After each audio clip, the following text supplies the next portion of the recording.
تو ایسا ہے نا کہ آدمی کی جہالت اس کے الفاظ جو زبان سے نکلتے ہیں ظاہر ہو جاتی ہے، کیونکہ یہ لوگ نہ ان کے جو بزرگ تھے وہ کبھی آزادی کی لڑائی میں حصہ لیے.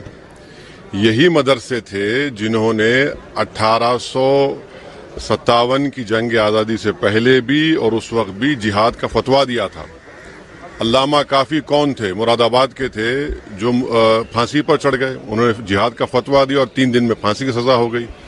پورے علماء کرام کو ان کو پھانسی دے دی گئی تھی. تو پرابلم کیشو پرساد موریہ کی سوچ میں ہے، کیونکہ ان کی جو آئیڈیالوجی سنگھ پریوار سے تعلق ہے. سنگھ پریوار کا تو کوئی لوگ مرا ہی نہیں نا جنگ آزادی کی لڑائی میں. علماء کرام اپنی جانوں کو دیے، اور اسی لیے ان کی جہالت اور ان کی نفرت اسلام اور مسلمانوں کے دکھ آتی ہے. تو ان کو چاہیے کہ ہسٹری پڑھیں. اگر ان کو پڑھنا نہیں آتا تو کسی سے پڑھوا لیں اور دیکھ لیں، ان کو سمجھ میں آ جائے گا. اور میں کنڈیم کرتا ہوں، مدرسوں سے دشمنی کیوں ہے آپ کو؟ آرٹیکل 25، آرٹیکل 26، آرٹیکل 29، آرٹیکل 14 کیا کہتا ہے؟